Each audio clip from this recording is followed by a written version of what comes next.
La la la la la la.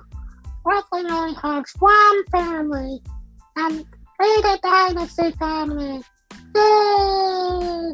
The rest of the world has one family. Merry Christmas! If you could see my face right now. I don't know what you're talking about. I have no idea. I have no idea what you're talking about. None.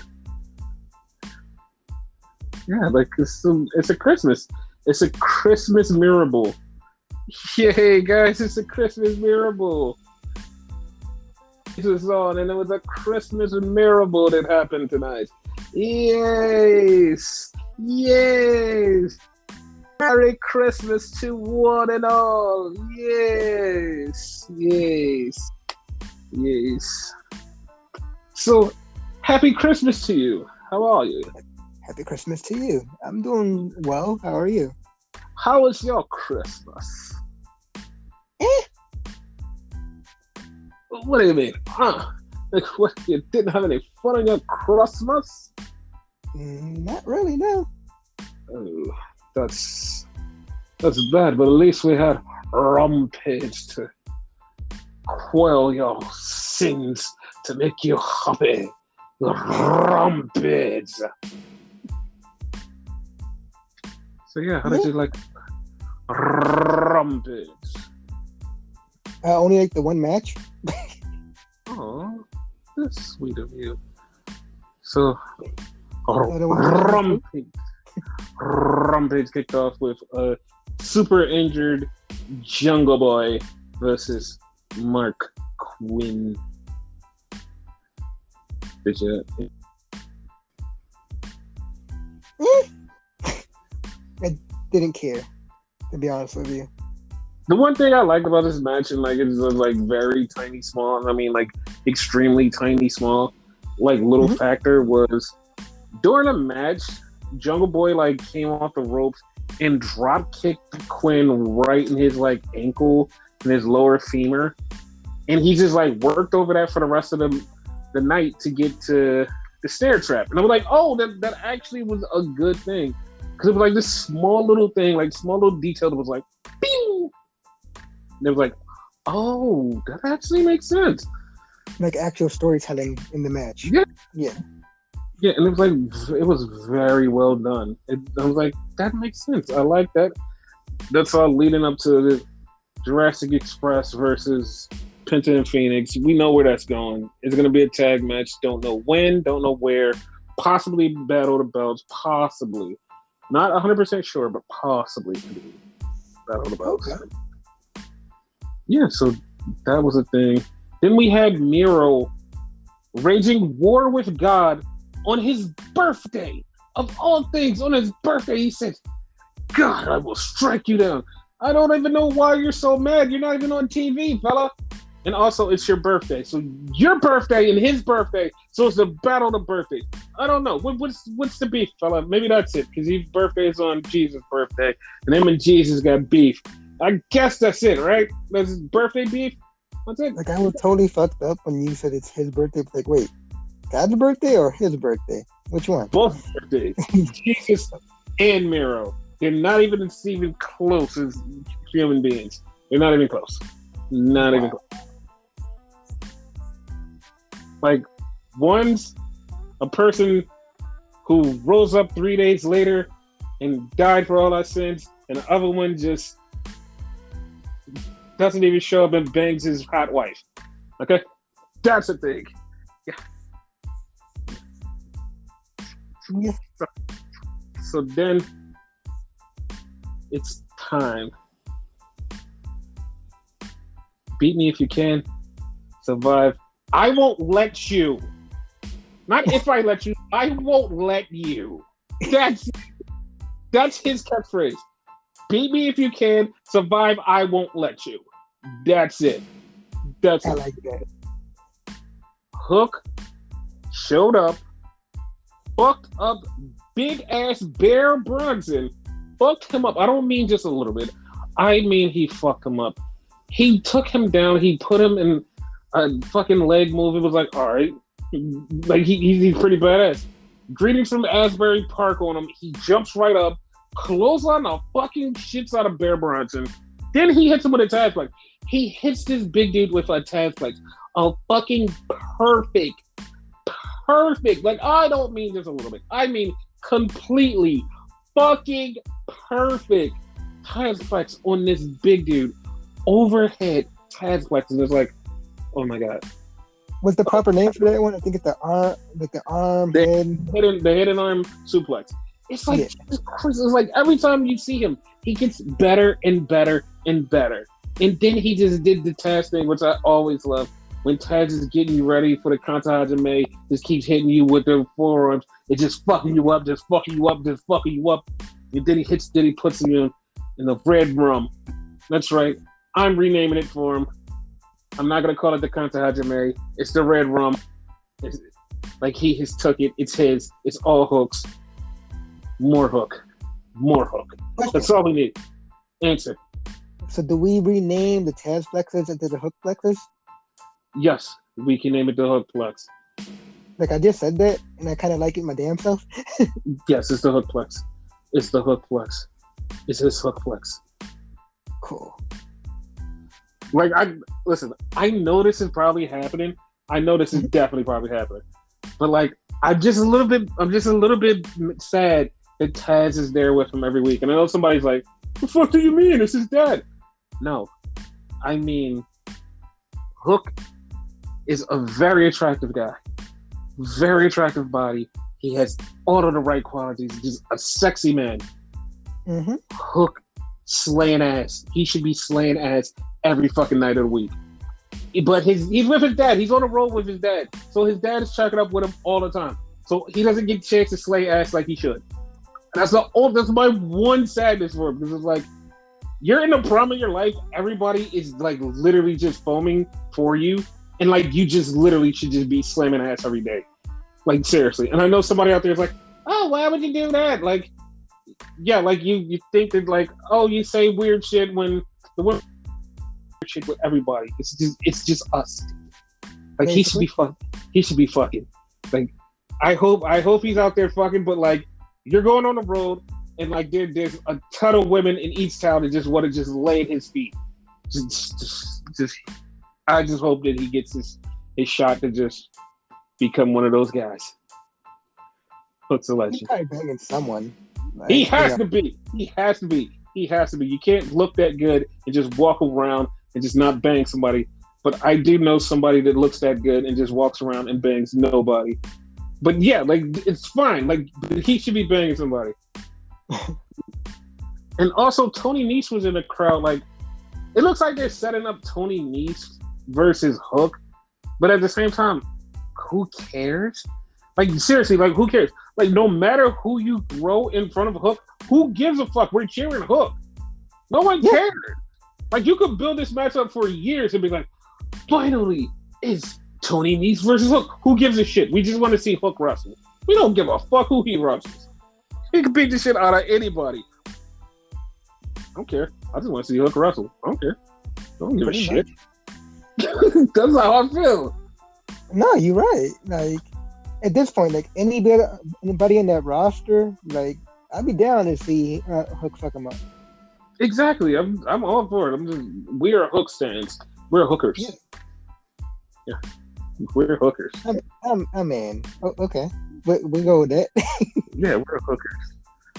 So then we had legit Layla Hirsch, who we haven't seen in a gazillion years, versus Chris Statlander. The cool thing about this is like code of honor. Yay! Shook hands in the beginning. Then they had a match, and Chris Statlander like whooped her ass, and then Chris is like, shake hands. Layla Hirsch is like, nah, fuck out of here, dude. Like, you beat me and made me submit. Fuck you. I'm like, okay, that's it. How dare you make me pet with my own hand? Yeah, right? How about it? So then we had Cody Rhodes and Sammy Guevara. So they're having this match. And the match is going. And all of a sudden, crossroads. And 1, 2, Sami kicks out. Okay, yeah. All right, the match is still going. Sami hits. Too long, didn't read. And then Cody kicks out. And I know you people are like, that's not the name of his move. I don't know the name of his move, so I said it's too long, didn't read. The TLDR. Go to hell. Okay, the go to hell. But he hits that, Cody kicks out. So Cody goes for, he starts fucking him up. He puts Sami on the top rope. He's getting ready to do a back suplex. And Sami knocks him down. And Sami's like, I'm going to do this. 630. He gets up and goes to the 630. Cody puts up his knee. Cody's knees is up. And Sami goes right into the knees. Then Cody just gets up. Crossroads 1. Crossroads 2. Nope. He kicks him in the stomach. Folds the arms. And everybody's like, oh my God, he's going to pedigree him. He lifts him up. Tiger drivers him right there. And everybody was like, he leaned right into it. He's all into it. 1, 2, 3, new champion. Like, what the fuck? How do you feel about this? Honestly, how do you feel? Honest. I'm at two minds with it because we had I want to say a 30-minute conversation on here where Sami's fucking title reign was mid, or even mid. Like it probably wasn't even mid. And I like Sami, but I didn't like his title run. Right. But at the same time, you're giving this shit to Cody, and I like his title run, but it's Cody. Yeah. I don't know how to explain my thoughts on that too much, but you know where I'm going with that? Yes. Okay. So I'm going to give you because I have a lot to say about this, and I'm going to go into a little deep dive on something that I've read somewhere where somebody was posting on social media, and I happened to see, and I just was like, maybe you don't understand. And once again, it's gonna go a lot of places, but it's gonna mainly deal with Cody. So the Sammy Guevara thing, his title reign was meh because they didn't give him enough. He didn't feel like a champion. So putting it on Cody feels like it's the right move to go with as to elevate the title. But at the same time, you're giving it to Cody Rhodes. It's he's just unbearable. So everybody like I said, everybody has been brainwashed by certain journalists. I know people are like, well, no, we have our own minds. Yeah, you do have your own minds. But the thing is, the cult following of journalists and the masses, they listen and they understand and they go, well, this guy says that this is what's going on and he knows the inside, so I'm going with him. They're not booing him for this reason. And it's you not on the ground level. And that's the thing with the disconnect between journalists and fans. You're on this level looking outside. You're not talking to the fans. You don't know what the fans are doing. You don't know what the indie fans that are going to wrestling shows every week, that are watching every fucking promotion, talking about it, and having fun and connecting with other fans and telling them how much they love this, that, and the third. You don't have that connection. You're the most disconnected by people on your message board that follow what you're saying to the T and are just cultists.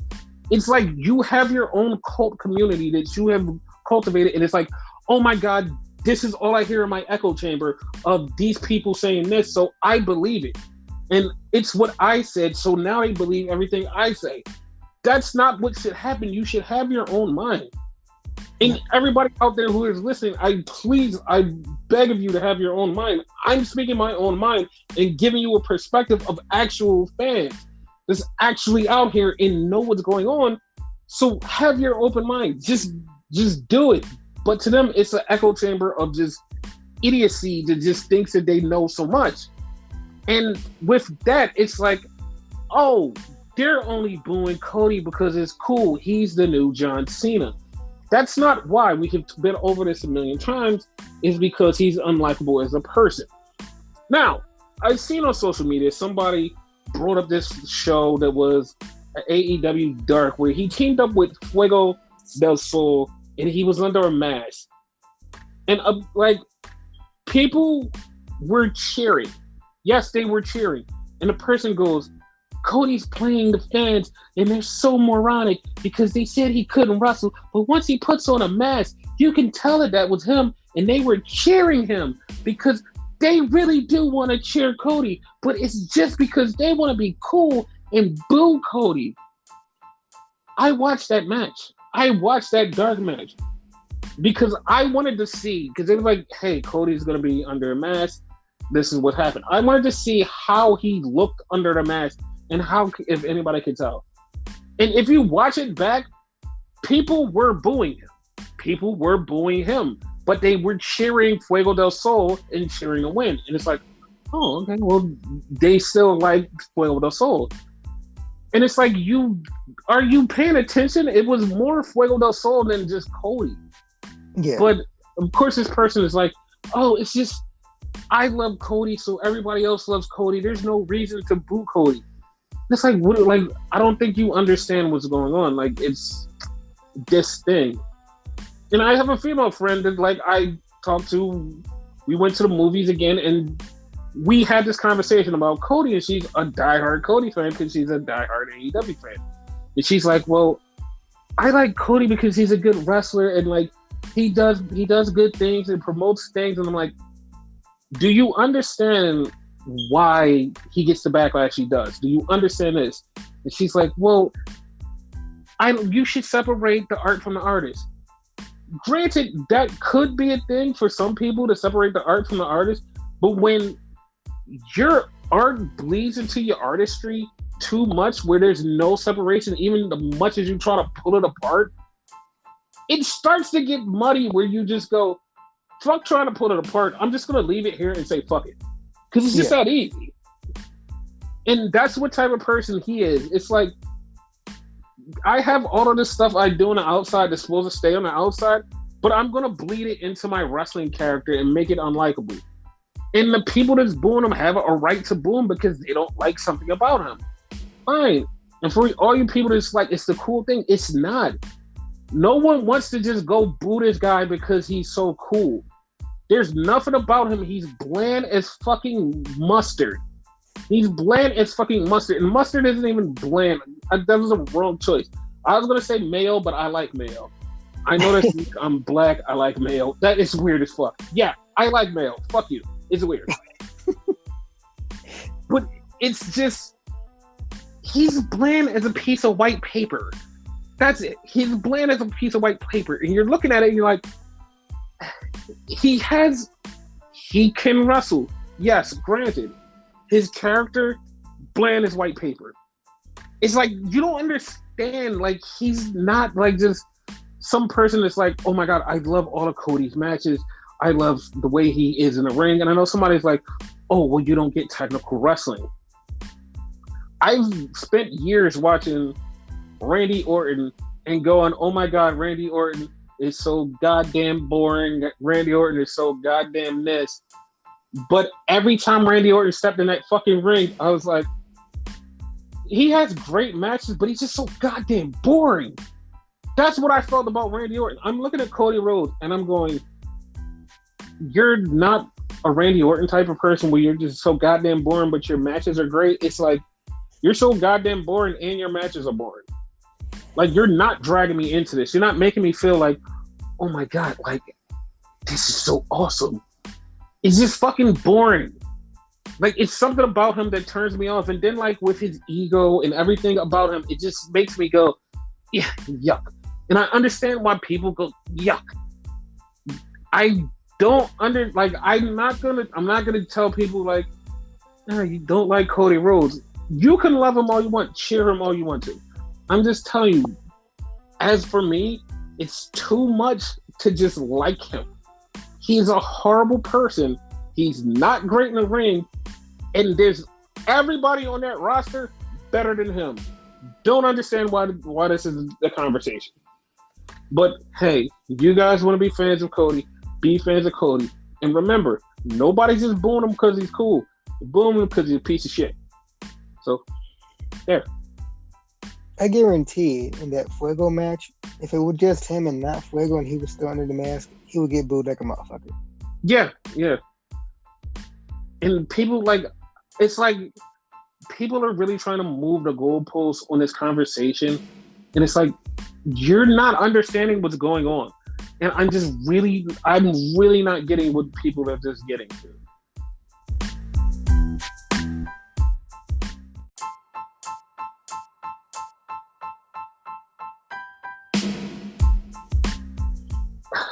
So we're about to go into WWE, but there's an article that was posted, and somebody is just like, they totally disputed this argument. They totally disputed this argument and just shut it down because that's what they do. But the argument was, somebody had wrote an article, and the article said AEW is more Caucasian and more Caucasian fans than WWE. WWE has more Black and Latinos fans. And it's like, and the person was like, that's not real. This guy's a fucking troll. This is bullshit. And I'm sitting there going, you know that's sure bullshit for saying that, because WWE presents, like I've said this before, they present representation on television and shovel it down your throat to the point where you're like, this isn't different. It's just fucking normal. And it's to the point where it's so normal that the people that's arguing against it don't even realize how normal it is. Because you're so normalized to seeing Black and Latinos on WWE that when you're arguing against the point of, oh, it's more Black and Latino fans that love WWE over AEW, you're arguing it from a perspective of just wrestling. You're not even arguing it from the point of actually seeing Black and brown people on television every week, because it's so normalized in your brain that you're like, oh, it's just because the wrestling's better on AEW. They're just trying to move the goalposts. And you're throwing it away just because it's so normalized, because WWE has normalized it so much to see these people on television every week in big roles and championships and stuff. You're seeing the Black and brown people on television every week, and it's getting to you to the point where it's like it's been shoveled down so much that it's normal. That when you hear this conversation, you don't even realize it's here because it's so normal. And it's just like, okay, I understand that, and it's a good and bad thing because you're not seeing it because it's so normalized. But the bad part is you still don't understand that it's actually a thing. So people are understanding, and they still have their biases, but it's just, you gotta understand, representation matters. And if I see more of me on one show, I'm like, yeah, I'm gonna go to this show because they actually care about me and put me on this show. I go to the other show, I'm like, I'm watching it because it's wrestling, it's really good, but I don't see a lot of me over here. This other show, even though it's shit, it has me there. Yeah. People that look like me there, people that look like you there. They're there on WWE. It's like, huh, well, they're there. You go to the other channel, you're like, oh, it's quite white over here. Yeah, it's like, yeah, it's good. Yeah, it's good storytelling. Yeah, we watch it every week. Yeah, we're entertained. Also, I don't see me over there. I don't see anybody who looks like me over there. I don't see anybody. About the normalized comment, right? Mm-hmm. Me and you had many conversations. We'll talk about such and such. And then I'd be like, oh shit, he is Latino or she is Latina. It's so normal. I'll forget a split second. Yeah, and it's so crazy that it's so normalized that people don't understand. When they argue against it, you don't even realize it because it's shoved down your throat so much that you're like, you're talking about. It's like, yeah. You do realize the WWE champion is Black, right? Mm-hmm. Wait, this Big E. Yeah, this is Big E. Yeah, like you just said, it's just Big E. You just totally dismissed his race because it's normal to you. Because he's just another Black guy. You're like, oh, it's just Big E. You're like, Yeah, think about that a little bit. Oh wait, it's Big E. Big E's black. Oh shit, totally threw me off. Yeah. And it's just so normalized to people that like when they say it, it's like, whatever, because it's so ingrained in your mindset already. You've seen these guys. You've seen the New Day. You've seen Bob Lash. You've seen the Usos. You've seen like Punishment Martinez, Zelina Vega. You've seen all of these people just constantly in your face that you're like, when you talk about it, you're like, oh, I don't understand. Like, it's just people making up an argument. It's like, no, we like to see us on TV, and that's why a lot of younger kids have went to NXT and start going, yo, I like NXT. I see a lot of representation here. And it's been like, when we're talking about wrestling, like I said, with a lot of my friends, they're like, hey, it's a lot of us over here, and we see it, and they don't see it over there. It's representation matters, and like when you dismiss it so easily because you can't see it, it just means that like it's been in your face for so long that like you don't get it. You're just like the dominant group that doesn't understand the plight of the marginalized group when they're saying, yo, it matters. But we see you every week, so it doesn't really, like, it's not a real thing. It's like, yeah, because you're so normalized as seeing us, it doesn't matter to you. It matters to us that we keep seeing us in big roles over here. It's just that easy. But I've turned off half of the audience because it's like, I didn't come here for fucking politics. Came here for fucking wrestling. Yeah, I understand you came here for fucking wrestling, so I'm gonna give you fucking wrestling. So back to SmackDown. It kicked off with Charlotte Flair and Toni Storm. How did you like this match? The match? Good. That ending? What the fuck? Yeah, because fucking shit, man. Like, I knew that Charlotte beat Toni. I'm like, all right, she beats Toni. Fine. We're like, all right, it's going to be some fuck finish. Charlotte's going to beat Toni. Fuck finish, right? Yeah, it's going to be that 1, 2, 3, clean in the ring in a roll up. What? What? It's a roll up win straight in the middle of the ring? What? Toni didn't even have, it wasn't nothing to even suggest that Toni sucked. Like, it's like, okay, there's no win here. Like, she lost. It's the most baffling, disappointing thing in the world. Like, at this point, you could argue the fact that Toni doesn't even, like, need a fucking rematch. You know what I mean? Like, she's out.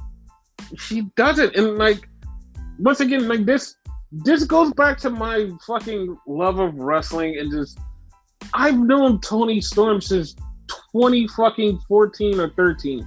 With one of them two.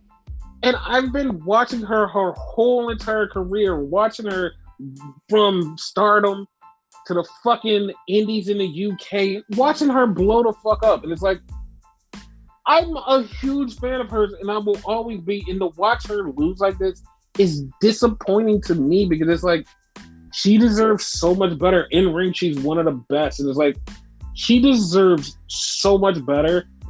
Like, she just should have got a title shot. Yeah. Like, it's so ridiculous. I don't know where this is going. I don't know where this is going.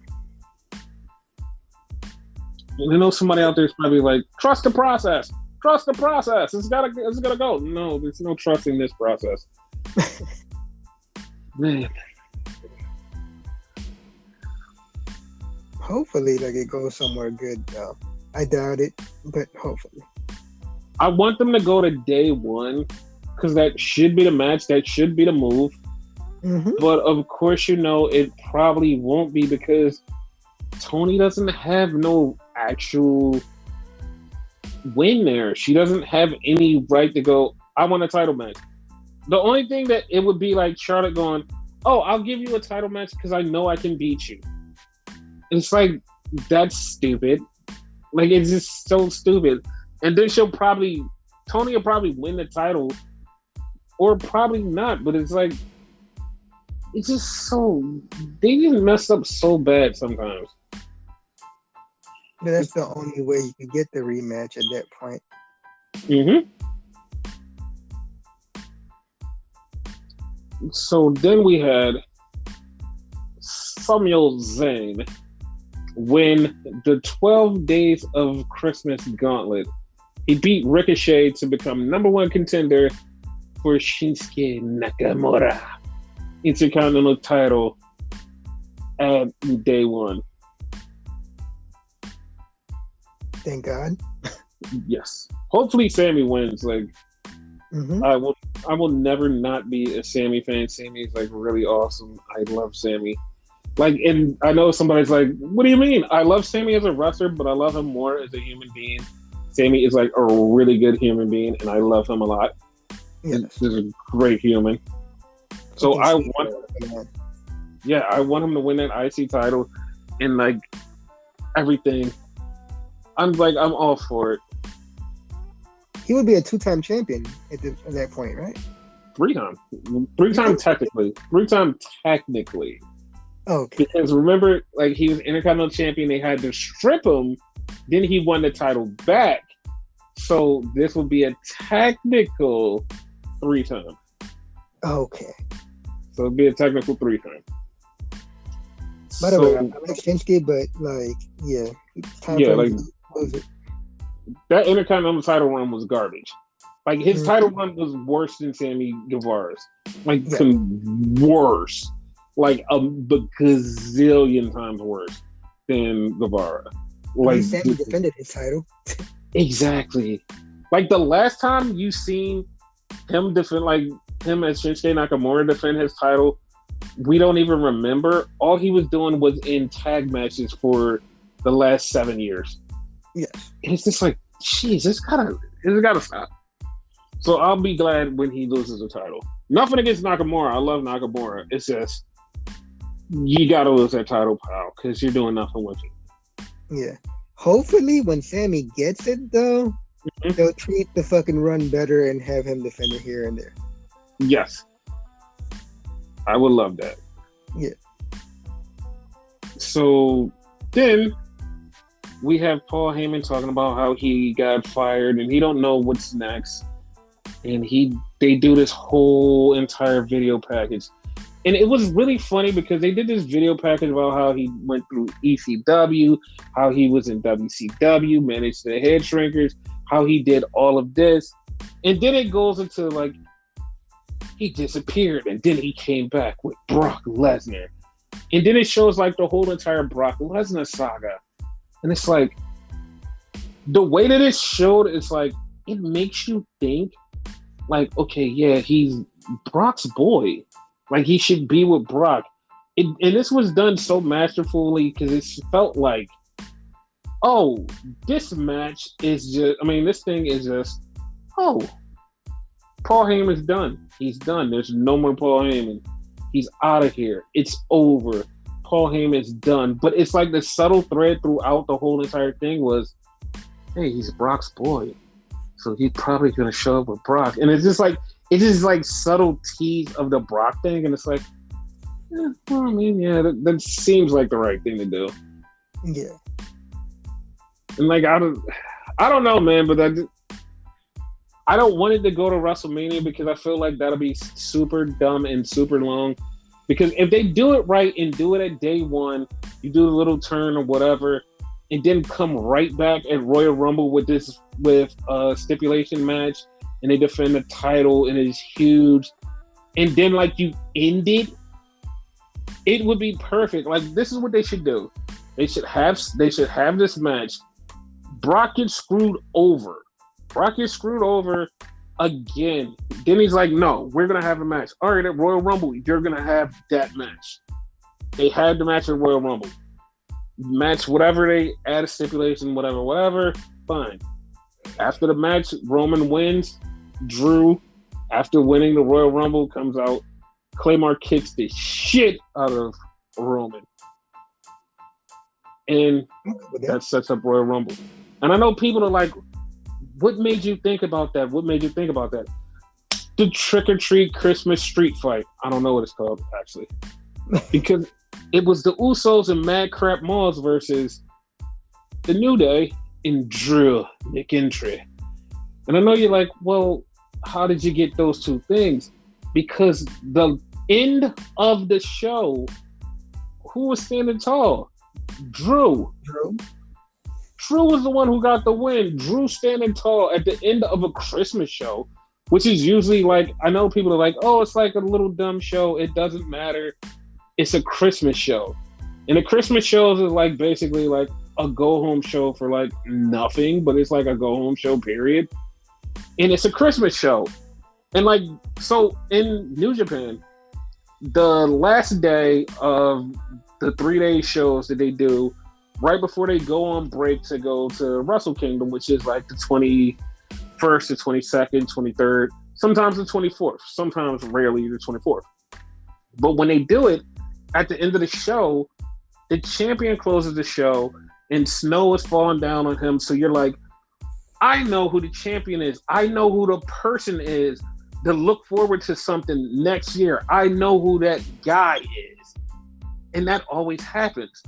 So when this Christmas show goes off, it's always the biggest face of the company is the one who is standing tall at the end. And the biggest face with throwing stuff out with the New Day is Drew McIntyre. And people are cheering for Drew. And it's like, you're seeing him as a face. And it's like, they're not doing that and just subtly just doing it. They're doing that because they're showing you, they're positioning you and basically going, you see this? You see this? You see what's going on? And the last shot that they showed at the end of that night was like, you see how they're framing this? You see? We're trying to tell you that Drew is going to be a major player. It's like, okay. Like the whole subconscious thing. Yeah. And a lot of people, like, they always fail at that part. They're like, well, we don't get it. And, like, I've said that many times in AEW, and I said it here. And it's like, you look in the visual cues that they give you, they literally tell you what's coming next, and they try to prepare you. Just like I said when Double or Nothing happened, and I told you, these are going to be the champions in the future. They're preparing you by having everybody out here around that belt to make you think, this is a thing. Yeah. And that's just what this Drew thing is. It's like, this is to make you subconsciously start to think, Drew.